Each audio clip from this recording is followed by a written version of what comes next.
Hallo zusammen, ich bin Charles Carvalho, ich habe eine Gesundheitspraxis, Tierheilpraxis für Katzen und Hunde seit 2010 und heute über das Thema, wie suche ich den passenden Therapeutin aus. Man sollte denken, dass es einfach ist, den richtigen Therapeut für sein Tier oder sich selber auszusuchen oder auch den richtigen Tierarzt. Beziehungsweise man sollte denken, dass es so, oder wir erwarten oft, dass es so läuft, dass du in irgendeine Praxis gehst, die bei dir in der Nähe ist und dass das dann der Tierarzt ist oder der Therapeutin ist, wo du brauchst, der zu dir passt. Aber das muss ja nicht so sein. Ich meine, wäre das Gleiche, wie wenn ich annehmen würde, wenn ich irgendwo anzügle, ich bin jetzt zum Beispiel Single, ich zügle jemanden an und dort hat es eine Nachbarin. Und die Nachbarin ist garantiert meine Seelenverwandte, weil so funktioniert das eben. Oder ich komme in irgendeine neue Ausbildung und dort hat es zwangsläufig Leute drin, die meine neuen besten Freunde werden. So funktioniert das nicht. Wir können so Sachen nicht erzwingen. Also können wir auch nicht davon ausgehen, dass einfach die Praxis, die bei uns in der Nähe ist, die Tierarztpraxis oder die Alternativpraxis, automatisch die Therapeuten sind, die zu euch und eurem Tier passen. Also ist natürlich genauso wichtig, wie es in der Partnerwahl ist, ob das romantisch ist oder geschäftlich oder freundschaftlich. Genauso wichtig ist die Partnerwahl in der Beziehung oder in der Partnerschaft. Therapeut, Arzt und Patientin. Das heisst, ihr dürft euch eure Leute aussuchen. Jetzt, nach welchen Kriterien suchen die meisten Leute aus? Die meisten Leute, solange sie ein gesundes Tier haben und selber gesund sind, suchen sie jemanden aus, der ihnen sympathisch ist, der ihnen liegt, der ihnen vielleicht auch Kompetenz ausstrahlt. Dann kommt es je nachdem darauf an, welche Generation man selber ist, welcher Typ das man selber ist, welchen medizinische Background das man selber hat.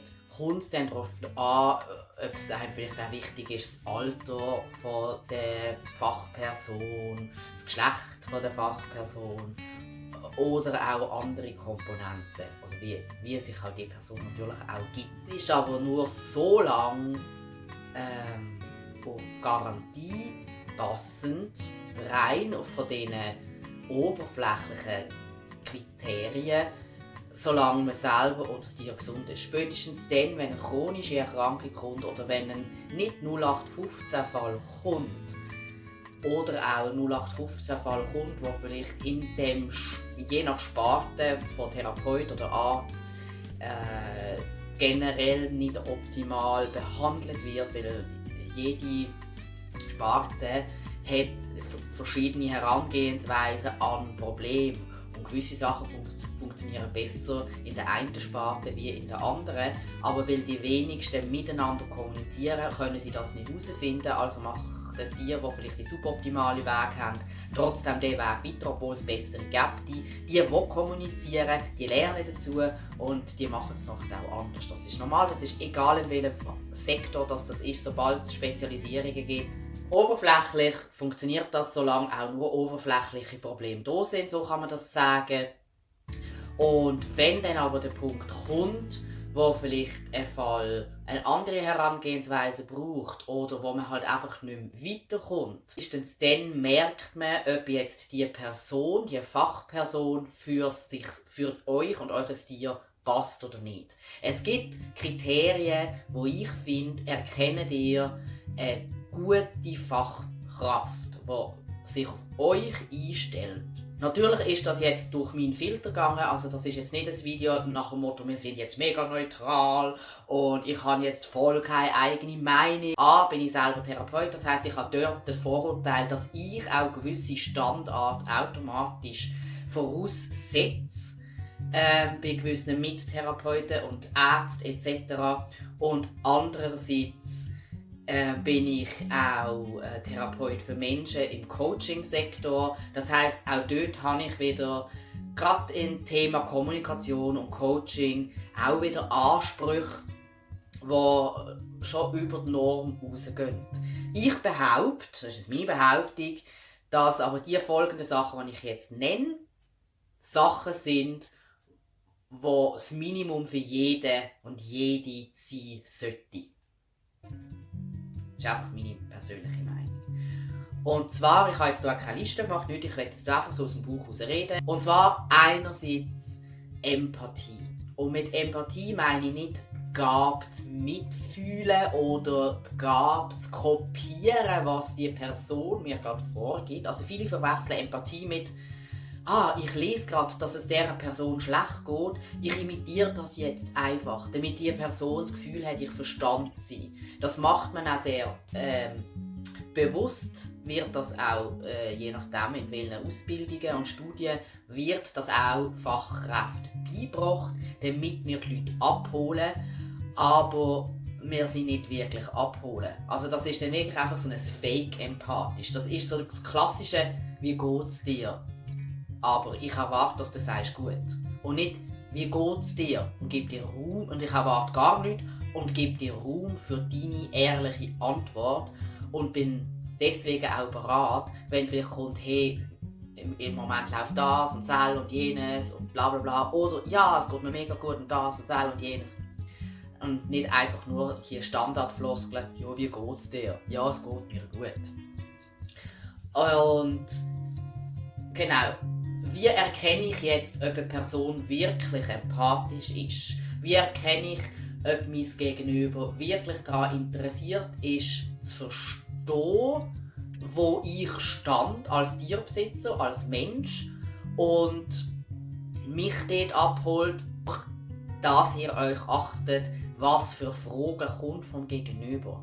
Wenn wirklich einfach nur kommt, dass ihr wie geht's ihnen und ihr erzählt und es wird gar nicht groß aufgenommen oder der Tierarzt oder auch der Therapeut ist schon am Tier und hantiert am Tier herum und man sieht, der Blick ist beim Tier, die Ohren sind beim Tier, alle Sinne sind aufs Tier gerichtet und man ist nur so halbherzig beim Tierbesitzer, dann könnt ihr schon mal darauf gehen, dass euer Eindruck, eure Gefühlswelt in dem Moment für die Person von euch gegenüber nicht so relevant ist, wie das, was man jetzt gerade erfassen kann am Tier. In gewissen Situationen mag das nachvollziehbar sein, gerade in Notfällen, wo schnell reagiert werden muss, kann ich nachvollziehen, dass man dann vergisst, im Tierbesitzer zuzuhören, wobei es genau dort eben auch wichtig ist zuzuhören, weil Tierbesitzer kennen ihre Tiere am besten.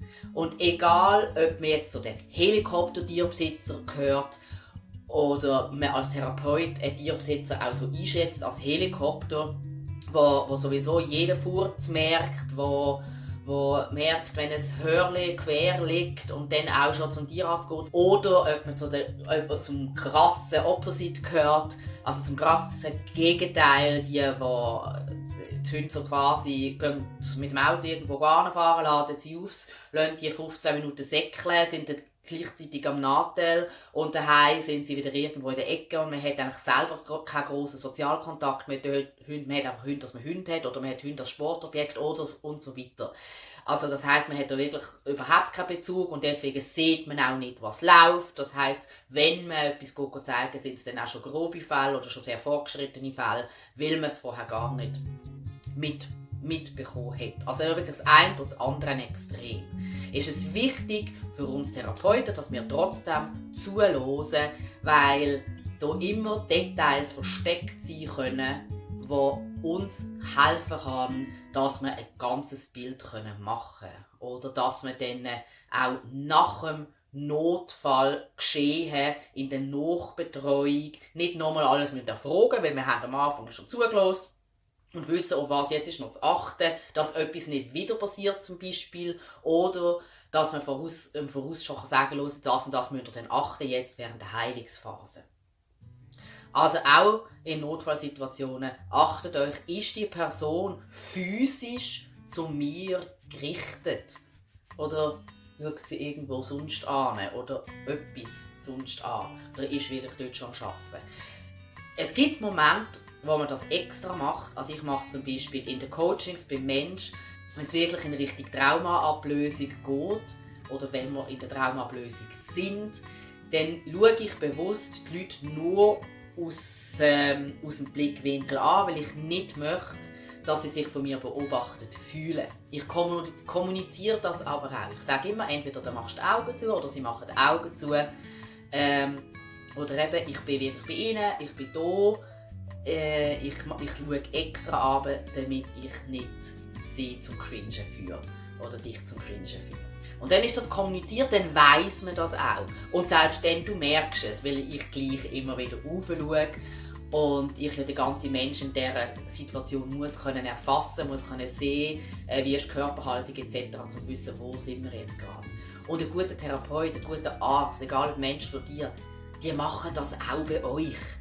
Das ist wichtig und das ist etwas, was ihr eben auch erkennen könnt. Also wie gut werdet ihr gemustert. Dann ist natürlich der nächste Punkt, was wird überhaupt erfragt? Also ist es überhaupt gewünscht, dass ihr möglichst viele Informationen gebt und dort vor allem, wie werden eure Informationen dann weiter verarbeitet? Ich finde, die Therapeuten, die Tierärzte und die Ärzte, die mit euch laut denken, das sind die ich feiere. Die sind toll. Die sind für mich ist das on point. Wenn du zusammen dein Wissen als Tierbesitzer über dein eigenes Tier, weil du kennst dein Tier am besten, und das Wissen von der Fachperson, wenn ihr eure Hirne quasi rausnehmt und verschmelzt, dass ihr zusammen könnt eine Lösung finden und herausfinden, was ist jetzt hier das Thema fürs Tier. Das ist für mich eine gute Form von Anamnese, eine gute Form von Kommunikation und eine gute Basis, um fürs Tier auch das Bestmögliche rauszuholen.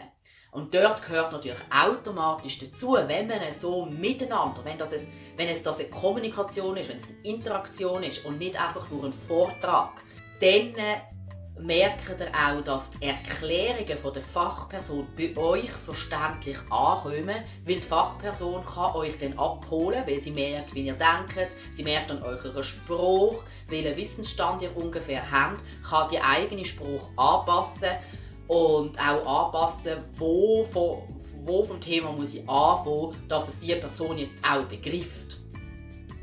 Und dann können, auch wenn Sachen erklärt werden, also ganze Abläufe zum Beispiel erklärt werden, versteht ihr es auch besser. Und ihr traut euch dann auch zu fragen, nachzufragen, wie ist das gemeint? Letztes Jahr Fall gehabt, da hat die Tierbesitzerin nicht einmal gewusst, ob jetzt der Hund Leberkarzinom hat oder nicht. Und im Bericht ist, ich habe die ganze Krankengeschichte bekommen und im Bericht ist ganz klar gestanden, dass es ein Leberkarzinom inklusive Metastase hat. Und die Besitzerin war nicht sicher, ist es jetzt so oder nicht. Einfach, weil dort die Kommunikation nicht gestimmt hat.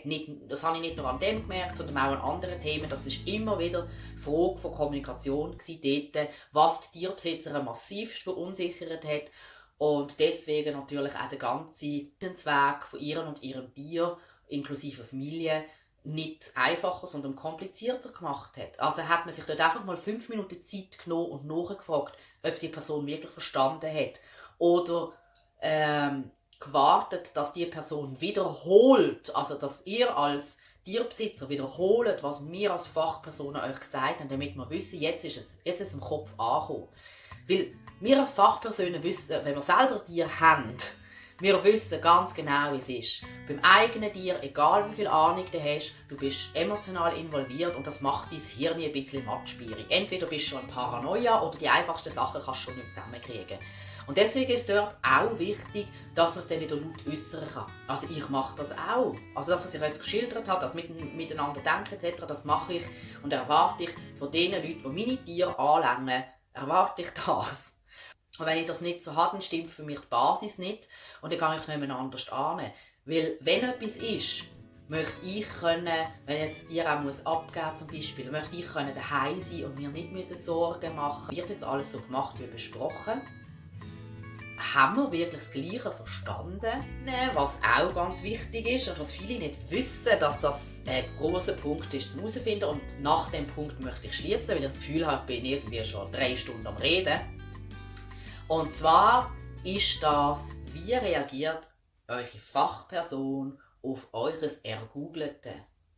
Also wenn ihr jetzt medizinische Laien sind, wenn ihr absolut keine Ahnung habt von Anatomie, von Medizin, von von all dem Zeug. Ihr habt keine Ahnung, ihr könnt euch Sachen zusammen googlen, ihr geht zum Tierarzt und ihr fragt oder sagt, hey, ich habe das googelt oder könnte es das sein oder dort sein.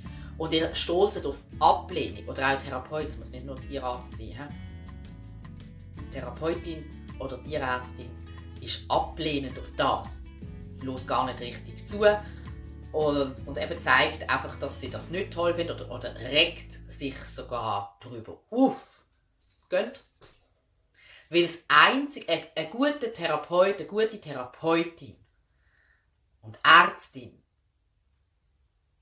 reagiert mit Dankbarkeit, weil das zeigt mir als Fachperson, dass ihr mitdenkt. Das hilft mir bei meiner Arbeit, sofern ich die Fähigkeit empathisch bin und zuhören kann. Dann hilft mir das sogar. Weil auch wenn man keine Ahnung hat, oder manchmal sogar, weil man keine Ahnung hat man teilweise einen neutraleren Blick und erkennt Symptome, die vielleicht gar keine Symptome sind, aber Hinweise sind. Also das heisst, wenn man dort nachfragt, ja, wie bist du auf die Idee gekommen? Warum haben sie das? Kann man herausfinden, ist es sinnvoll, ist es nicht sinnvoll? Oder man kann auch einfach erklären, wie es ist und dann merkt die Person selber, passt das Ergoogelte oder nicht. Also wenn jemand zu mir kommt mit einer Idee, wie die Therapie soll weitergehen oder mit einer Idee für eine Diagnose, dann höre ich mir das an und dann mache ich trotzdem eine saubere Anamnese und dann schauen wir zusammen, hat das Ergoogelte oder hat das Bauchgefühl oder hat der Erfahrungswert von der Tierbesitzerin, passt das dort rein? Hilft das Bild rund zu machen oder ist es einfach wichtig, dass ich jetzt erkläre, warum es das nicht ist oder warum es unwahrscheinlich ist, dass es das ist. Also auch hier in meinen Augen gute Fachkräfte, gute Ärzte, gute Pfleger, gute Therapeuten, egal ob Mensch oder Tier, die schauen mit euch eure Recherchen an und die nehmen das ernst, weil vor dem Internet hat es Bücher gegeben. Und auch dann hat man schon gewusst, ich komme aus einer Krankenschwesterfamilie, auch dann hat man schon gewusst, dass auch bei spezifischen Erkrankungen die Leute, die sich mit dieser Erkrankung, die sie haben, oder ihr Kind hat oder ihr Partner hat, auseinandersetzen.